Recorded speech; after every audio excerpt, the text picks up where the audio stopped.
Hello छात्रों, compact study point के इस डिजिटल प्लेटफॉर्म पर एक बार फिर से आप सभी का स्वागत है। जैसा कि आप देख रहे हैं, 2024 सेट सेकंड अंसाल पेपर कल 21 क्वेश्चन हो गया था। आज 22वें क्वेश्चन से हम फिर से करेंगे और वही उसी अंदाज में करेंगे। क्वेश्चन को हल एकदम व्याख्या सहित करेंगे। आपसे उम्मीद करते हैं कि आप वीडियो को पूरा देख रहे होंगे और चैनल को सब्सक्राइब करते रहिए, शेयर करते रहिए, लाइक करते रहिए, कमेंट करते रहिए, जिससे हमें भी एक नई ऊर्जा मिले कि हाँ, हम कुछ अच्छा कर रहे हैं। तो उसी कड़ी में समय को खराब ना करते हुए चलते हैं। 22 नंबर क्वेश्चन देखते हैं। पहला करा है, द्विघात बहुपद 3x² माइनस एक्स माइनस 4 के शून्यांक ज्ञात कीजिए और शून्यांकों तथा गुणांकों के बीच के संबंध की सत्यता की जांच कीजिए। ध्यान दीजिए, एक द्विघात बहुपद है। एक सेकंड। द्विघात बहुपद है।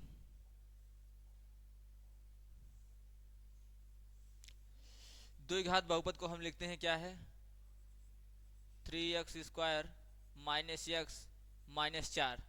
इसके शून्यांक ज्ञात करना है। सबसे पहले तो आपको इसको गुणनखंड करना होगा। गुणनखंड करिए। क्या आएगा? आपको गुणनखंड ऐसे करना है कि गुणा करने पर 12 आए और जोड़ने घटाने पे 1 आए। तो ऋण 4 ऋण क्या होगा? 3 यक्स ऋण 4। 3x² ऋण 4x धन 3x ऋण 4। इसमें से यक्स कामन लेंगे तो क्या आएगा? 3x ऋण 4। और क्या कामन लेंगे? 1 कामन लेंगे तो आएगा 3x ऋण 4। ठीक, तो 3x ऋण 4 एक कोष्टक में और x प्लस 1 एक कोष्टक में। ठीक है, ए आ गया। अब क्या करना है? यदि 3x ऋण 4 बराबर 0 तो 3x बराबर 4। यदि, एक सेकंड, तो x बराबर क्या आएगा? x बराबर आ जाएगा 4/3। यदि x plus 1 is equal to 0 तो x बराबर क्या आएगा? ऋण 1। अब हमारे दो मूल आ गए। अब दोनों मूलों को क्या करना है? मूलों का योग। मूलों का योग या शून्यकों का योग कह सकते हैं। तो क्या आएगा? 4/3 है प्लस माइनस 1। करेंगे कितना आएगा?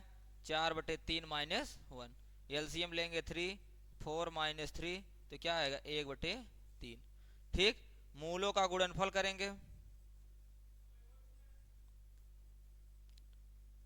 या शून्यकों का गुणनफल करेंगे तो क्या आएगा? 4/3 गुणे ऋण 1 तो क्या आएगा? ऋण 4/3। ठीक है, इतना आ गया। अब आपको फार्मूले से करना है, क्योंकि हमें संबंध स्थापित करना है। ध्यान दीजिएगा, संबंध स्थापित करना है। तो हम आगे देखते हैं। देखिए, अब सूत्र लगाइए। मूलों का योगफल बराबर होता क्या है? ऋण बी अपान ए। और आप यदि ax² plus B X plus C से तुलना करेंगे तो यहाँ a की वैल्यू क्या आएगा? 3 आएगा। b की वैल्यू क्या आएगा? ऋण 1 आएगा। c की वैल्यू क्या आएगा? ऋण 4 आएगा। ठीक, तो ऋण b यानी ऋण ऋण 1 अपान a की वैल्यू क्या है? 3। तो आंसर क्या आएगा? 1/3। ठीक है, आ गया 1/3।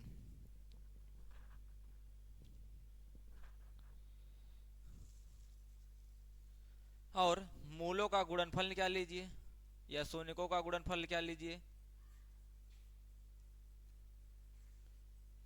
मूलों का गुणनफल आएगा क्या? c अपान ए। तो c की वैल्यू क्या है? ऋण 4। और a की वैल्यू क्या है? 3। आंसर क्या है? ऋण 4/3। यही आपका क्या है?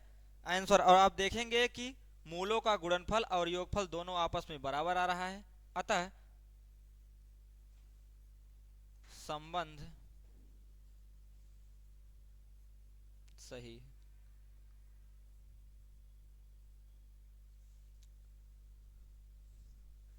अगले क्वेश्चन पर चलते हैं। अगला क्वेश्चन क्या है? निम्नलिखित रैखिक समीकरणों के युग्मों को हल कीजिए। दिया है, एक दो समीकरण दिया गया है आपका, आपको हल करना है, यानी एक्स और वाई की वैल्यू निकालना है। एक्स और वाई वैल्यू निकालने के लिए लिखते हैं क्वेश्चन।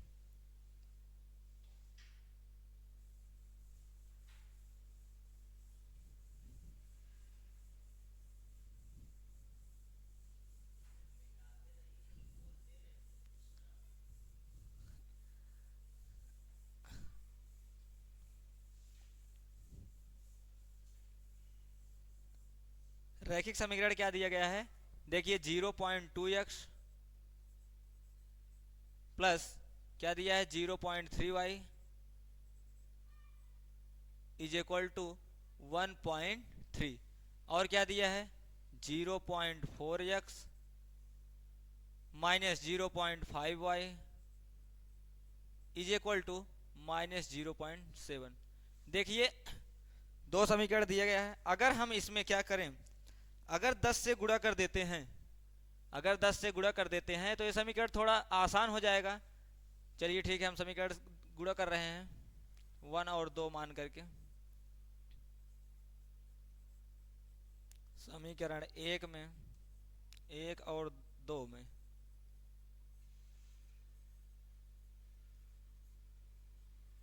10 से गुणा करने का मतलब यही है कि थोड़ा समीकरण आसान हो जाएगा सॉल्व करने में। 10 से गुणा करेंगे तो आएगा 2x, ये क्या आ जाएगा 3y, ये क्या आएगा 13, ये भी वैसे हो जाएगा 4x ऋण 5y इज इक्वल टू 7, ऋण 7 है। अब देखिए, अब आपको x और y में एक एलिमिनेट करना है, तो क्या करेंगे, हमें दिख रहा है कि अगर हम समीकरण 1 में अगर 2 से गुणा कर देते हैं और घटा देते हैं तो हो जाता है। चलिए हम इसको 3 और 4 मान लेते हैं। समीकरण 3 में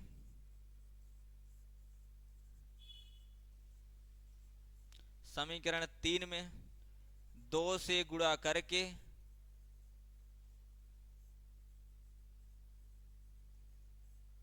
घटाने पर तो क्या आ जाएगा, 3 में 2 से गुणा कर लीजिए, 2 दूनी 4x हो जाएगा, 2 तिहाई 6y इज इक्वल टू 13 दूना 26, इधर हो जाएगा। इसको तो ऐसे ही लिखना है, घटा दीजिए, घटाते वक्त क्या होगा, चिन्ह बदली हो जाएगा, ये क्या हो जाएगा ऋण धन धन, ये कट जाएगा आपका, 6 और 5 जुड़ जाएगा, क्या आएगा 11y इज इक्वल टू 26 7 33, तो y इज इक्वल टू 33/11, काटिए 11 या 33, तो y इज इक्वल टू 3, यानी y की वैल्यू क्या आ गया 3। अब y की वैल्यू आप चाहे 3 में रख दीजिए चाहे 4 में, तो हम 3 में रख देते हैं।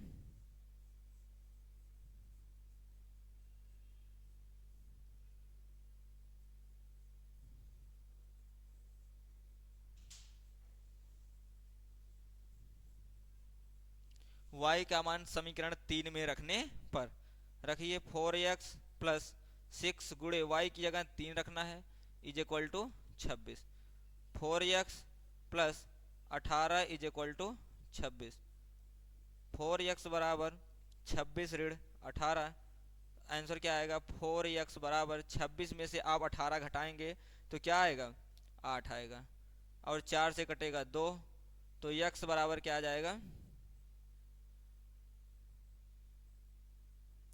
2, यानी दोनों हल आ गया, क्या क्या x बराबर 2 और y बराबर 3 आ गया।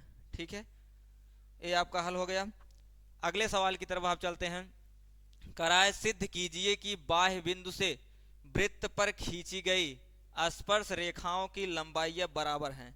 ध्यान दीजिए, क्या कहा है, बाह्य बिंदु से वृत्त पर, यानी कि आपको एक वृत्त बनाना है और उस पर स्पर्श रेखा यानी जो रेखा खींची जाएगी उसकी लंबाई बराबर दिखाना है। अगले क्वेश्चन पर चलते हैं।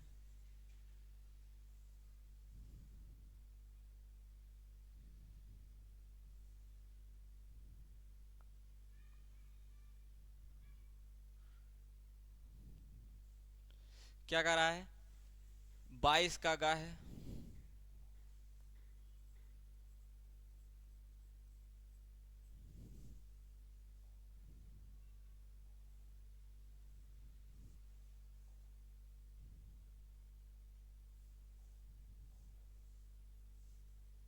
22 का अगर देखिए,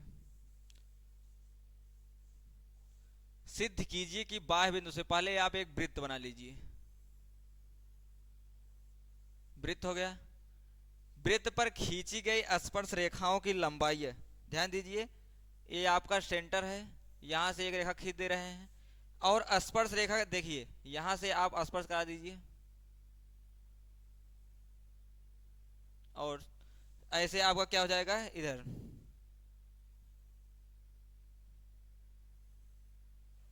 ठीक, स्पर्श रेखाओं की लंबाई अब नामकरण कर देते हैं, इसका नाम ओ हो गया, ए हो गया, पी हो गया, ये आपका क्या हो गया बी। अब आपको दिखाना क्या है, दिखाना है कि जो ए वाली दूरी है पी ए और इसकी दूरी पी बी, ये दोनों दूरी अगर आपस में बराबर हो जाती हैं तो बाह्य बिंदु से, यानी कोई बाहरी बिंदु पी है, इस पर जो वृत्त पर स्पर्श रेखा खींची गई, यानी जो ये रेखाएं खींची गई हैं, इसकी लंबाई आपस में बराबर होती है। स्पर्श की गई रेखा लंबाई बराबर होगी तो आपको सिद्ध करना क्या है, पी ए बराबर पी बी। तो आप देखेंगे कि मान लेते हैं, माना एक वृत्त जिसका केंद्र O है, जिसका केंद्र O है, ठीक, हमने क्या मान लिया, केंद्र O है, बाहर बिंदु क्या है, बाहर बिंदु क्या है, बाहर बिंदु P है, बाहर बिंदु P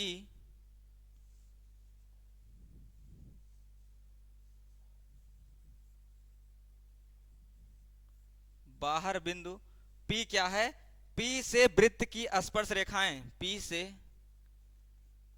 वृत्त की स्पर्श रेखाएं क्या क्या हैं,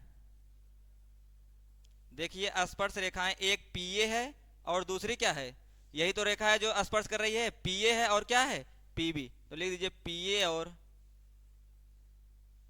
PB है। ठीक, हमने एक वृत्त खींचा, वृत्त के बाहर एक पॉइंट बनाया, पॉइंट से जो स्पर्श कर रहा है वृत्त पर वो क्या है PA और PB, इसी दोनों को सिद्ध करना है। अगर हम दोनों बराबर दिखा देंगे तो यही हो जाएगा लंबाई बराबर होती है। तो हम लिख देते हैं सिद्ध करना है,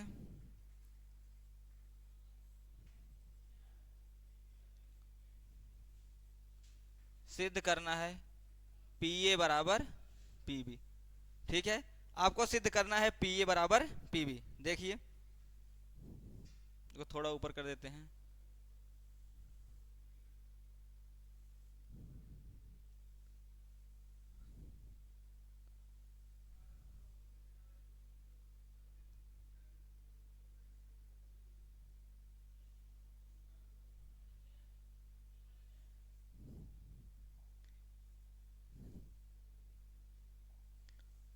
यहाँ पॉइंट P है, सिद्ध करना है PA बराबर PB। हम हल करते हैं, हल करते हैं क्या कि त्रिभुज APO तथा BPO में, त्रिभुज APO तथा त्रिभुज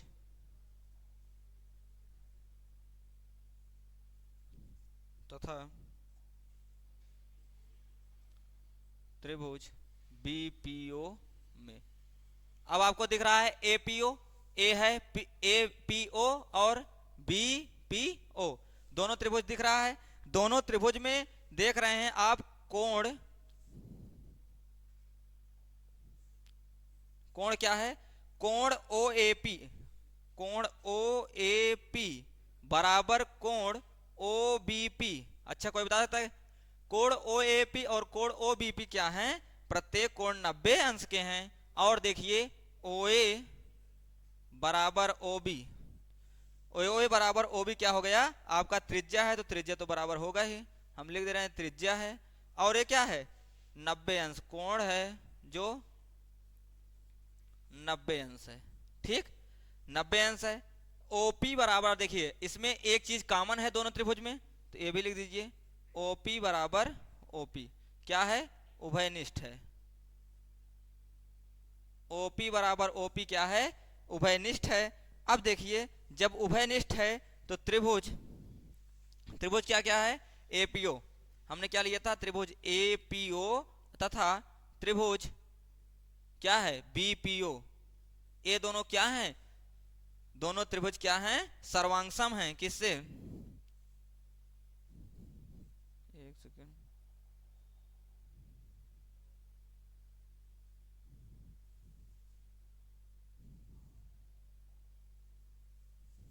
अगला लिखते हैं त्रिभुज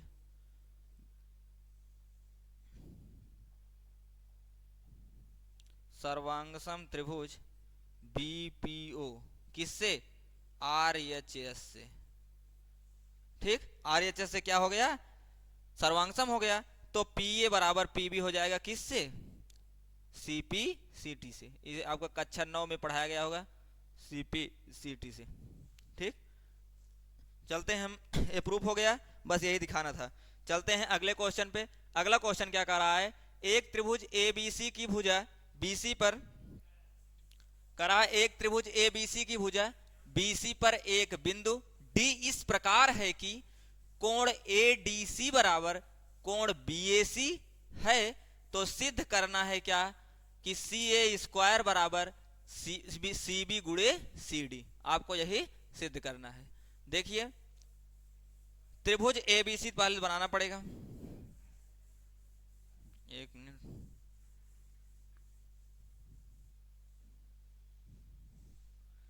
त्रिभुज एबीसी आपको क्या करना है, बनाइए।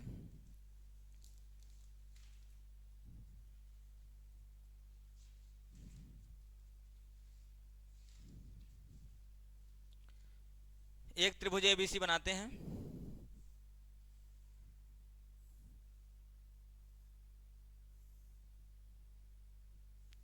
एक त्रिभुज एबीसी कराए भुजा बीसी पर एक बिंदु डी इस प्रकार। भुजा बीसी पर एक बिंदु आपको लेना है। भुजा बीसी क्या है, यही है। डी इस प्रकार है कि कोण एडीसी बराबर कोण बीएसी। यानी कि कह रहा है कोण एडीसी, कोण एडीसी कौन सा हो गया, ए बिंदु डी हो गया। तो कोण एडीसी ए वाला कोण, और क्या कर रहा है, कोण बीएसी। कोण बीएसी क्या हो जाएगा, ए वाला कोण। दोनों आपस में क्या हैं, बराबर हैं। तो दिखाना है कि सी ए स्क्वायर बराबर सी बी गुणे सी डी। ध्यान दीजिए, हम लिख देते हैं सिद्ध क्या करना है।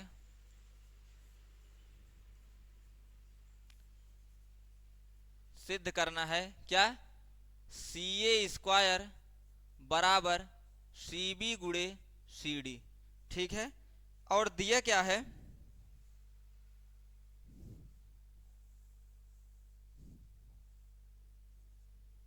दिया है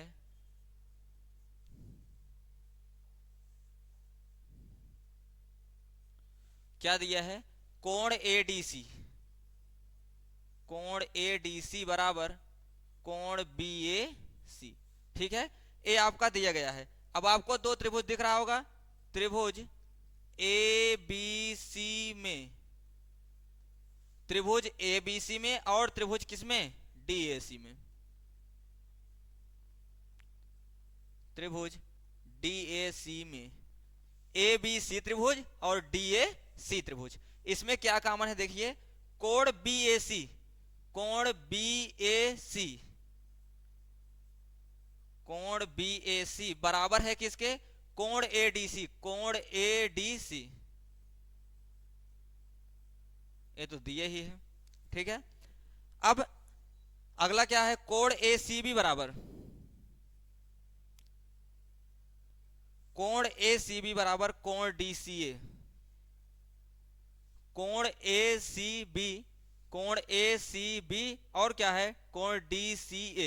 ये दोनों कोण क्या है, आपस में बराबर हैं। तो अगर दो कोण आपस में बराबर हो गया तो कोण और कोण प्रमेय से क्या होता है, कोण और कोण से, कोण कोण से प्रमेय क्या हो जाएगा, त्रिभुज ए बी सी, त्रिभुज ए बी सी और त्रिभुज डी ए सी क्या है, त्रिभुज डी ए सी समरूप त्रिभुज हैं। ठीक, त्रिभुज ए बी सी और त्रिभुज डी ए सी क्या हो गया, समरूप हो गया। किससे, दो कोण बराबर हैं तो त्रिभुज ए बी सी और त्रिभुज डी ए सी समरूप हैं। यदि समरूप हैं तो क्या हो जाएगा, अब भुजा भुजा लेते हैं, संगत भुजा। देखिए ए बी के संगत भुजा क्या है, ए बी के संगत भुजा क्या है, डी ए है। ठीक, ए बी के संगत भुजा डी ए है और ए सी के संगत भुजा क्या है, डी सी है। ए सी के संगत भुजा डी सी है और क्या है, बी सी की संगत भुजा ए सी है। तो क्या होता है, इन तीनों का अनुपात बराबर होता है। अनुपात बराबर कीजिए, A B upon D A is equal to A C upon D C is equal to B C upon A C. इसका अनुपात क्या है, आपस में बराबर हैं। अगर अनुपात बराबर हैं तो इसको हम लिख सकते हैं। अब देखिए हमको सिद्ध क्या करना है, C A square is equal to C B गुणे सी डी। तो हमको यहां मिल रहा है तो हम दो इसको पकड़ते हैं।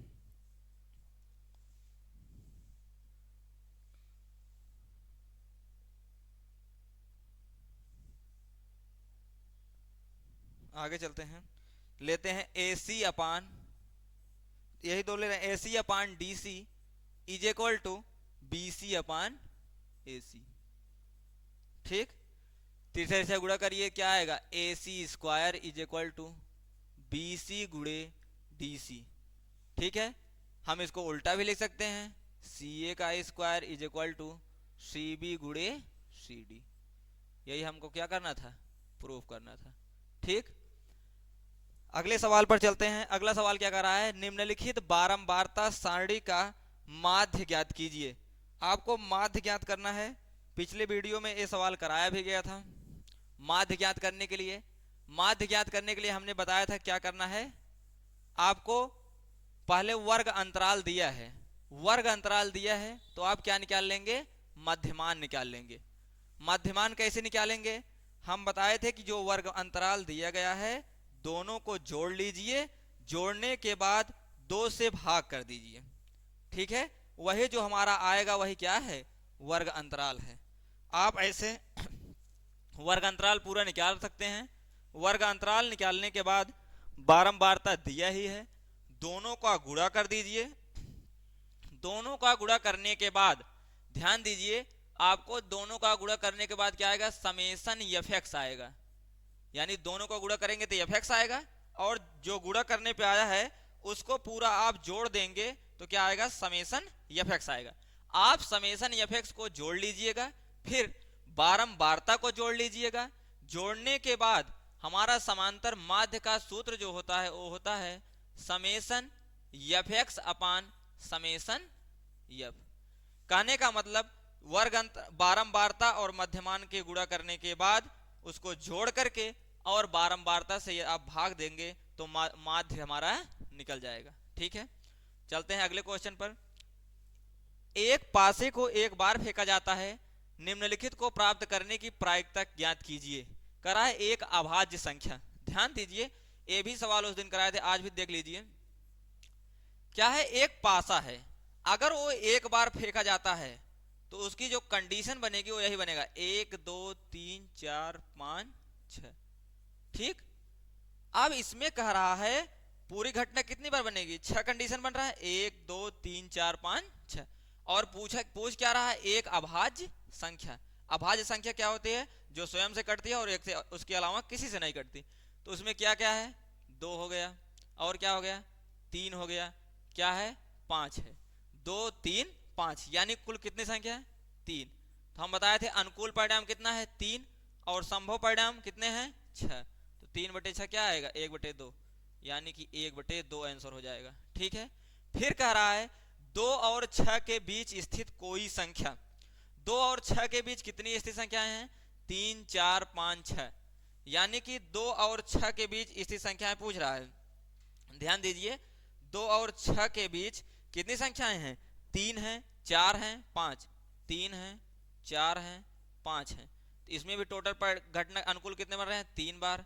और संभव परिणाम संख्या, संभव परिणाम की संख्या क्या होगी, 6। तो क्या आएगा, 1/2। ठीक, ये भी हो गया आपका। अगले सवाल पर चलते हैं। अगला सवाल है, यदि किसी समांतर श्रेणी एपी के प्रथम 8 पदों का योगफल 64 है और इसके प्रथम 17 पदों का योगफल क्या है, 289 है, तो श्रेणी का प्रथम पद एवं सार्वांतर ज्ञात कीजिए। समांतर श्रेणी का आज पहला क्वेश्चन है, इसको देख लेते हैं। मान लीजिए सवाल नंबर क्या है, 23 नंबर है। समांतर श्रेणी के प्रथम पद एवं सार्वांतर ज्ञात करना है। तो माना समांतर श्रेणी का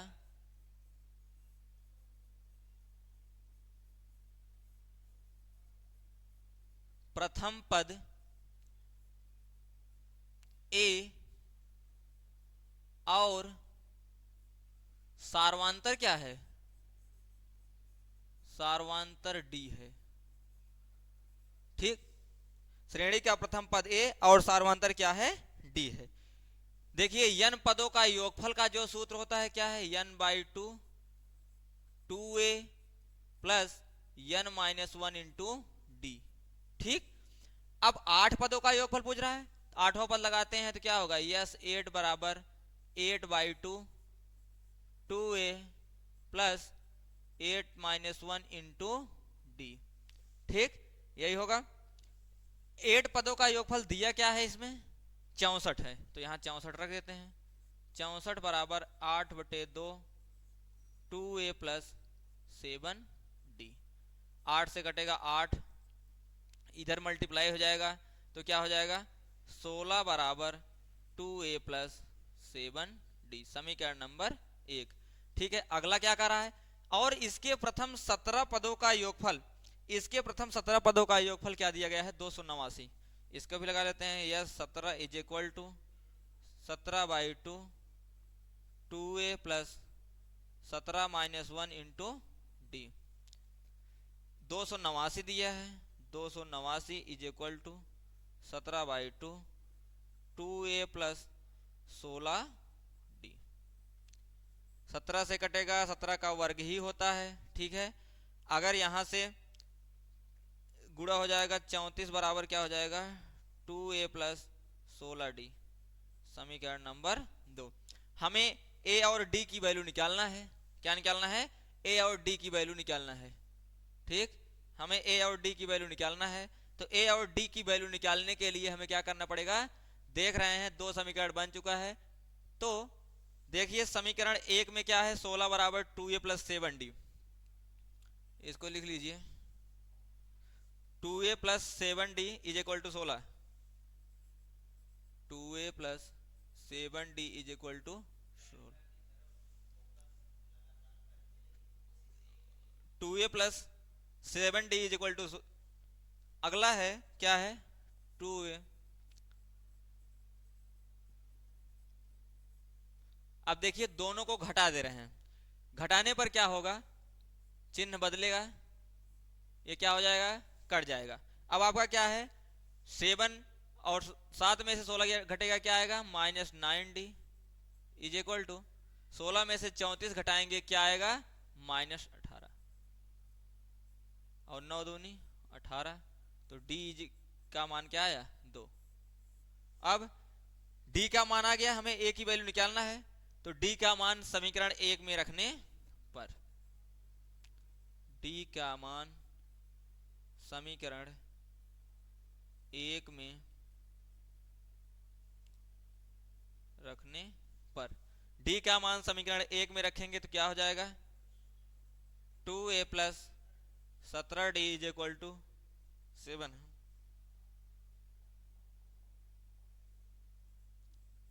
इज इक्वल टू क्या है, 16। 2a प्लस 7 गुणे 2 इज इक्वल टू 16। 14 को उधर ले जाइए तो क्या हो जाएगा, 2a बराबर 16 ऋण 14, 2a बराबर क्या आएगा, 16 में से 14 घट जाएगा तो क्या आएगा, 2, तो a की वैल्यू क्या आया, 1। यानी कि समांतर श्रेणी का प्रथम पद क्या आया, 1 आया, और सार्वांतर कितना आया, 2 आया। ठीक, चलते हैं अगले सवाल पर। अगला सवाल क्या कर रहा है, एक रेलगाड़ी एक समान चाल से 180 किलोमीटर की दूरी तय करती है। यदि चाल 5 किलोमीटर पर हावर अधिक होती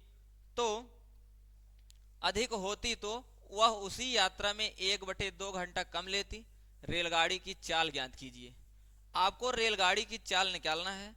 तो पहले आप रेलगाड़ी की चाल मान लीजिए, क्या होगा, रेलगाड़ी माना रेलगाड़ी की चाल x किलोमीटर पर हावर है। रेलगाड़ी की चाल मान करके लगाएंगे तो हो जाएगा।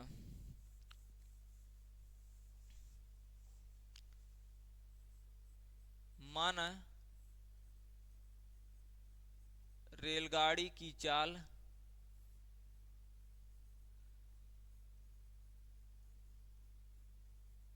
x किलोमीटर पर हावर है। क्या है, रेलगाड़ी की चाल x किलोमीटर पर हावर है। और दूरी इसमें कितना दिया गया है, दूरी कितना दिया गया है, 180 किलोमीटर। दूरी दिया गया है 180 किलोमीटर। अगर हमें समय निकालना हो तो क्या हुआ, समय बराबर दूरी बटे चाल।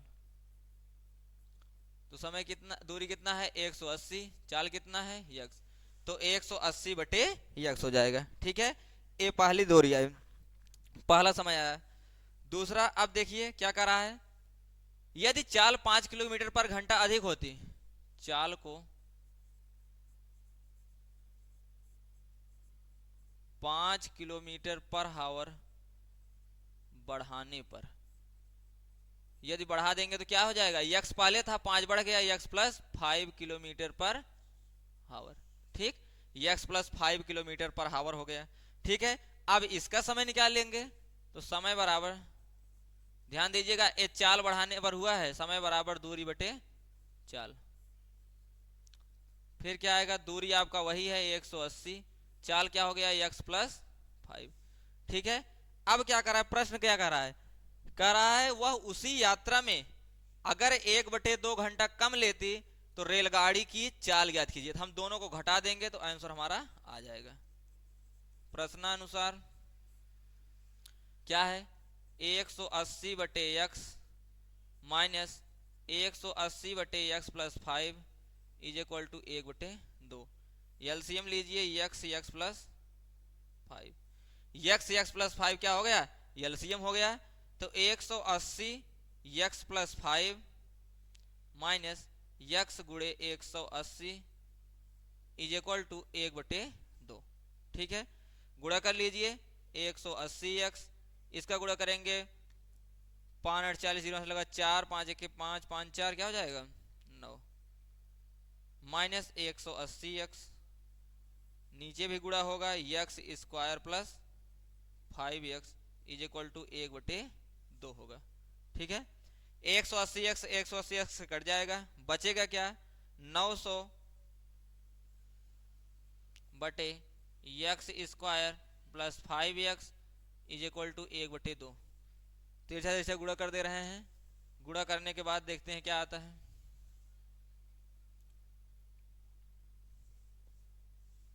देखिए गुणा करेंगे तो आएगा क्या, 2 से गुणा करेंगे 2 9 18 यानी 1800 is equal to x square plus 5x, x square plus 5x। अब इसको इधर करिए, x square plus 5x minus 1800 is equal to 0। अब आपको गुणा ऐसे करना है, गुणा करने पर 1800 आए और जोड़ने घटाने पर क्या आए 5 आए। तो आपको क्या करना है, x स्क्वायर प्लस क्या हो जाएगा, आप गुणा करेंगे तो आएगा 45 minus 40 x minus 1800 is equal to 0। तो क्या आएगा, x square plus 45x minus 40x minus 1800 is equal to 0। x common होगा तो क्या आएगा, x प्लस 45 आएगा, माइनस इसमें से क्या कॉमन कर लिया जाए, 40 कर लिया जाए तो 40 आ जाएगा, इसमें से 40 कॉमन कर लिया जाए तो आएगा x प्लस, देखिए उसमें आपको कुछ नहीं करना है, आप वहां 40 कॉमन ले लीजिए तो आएगा x प्लस,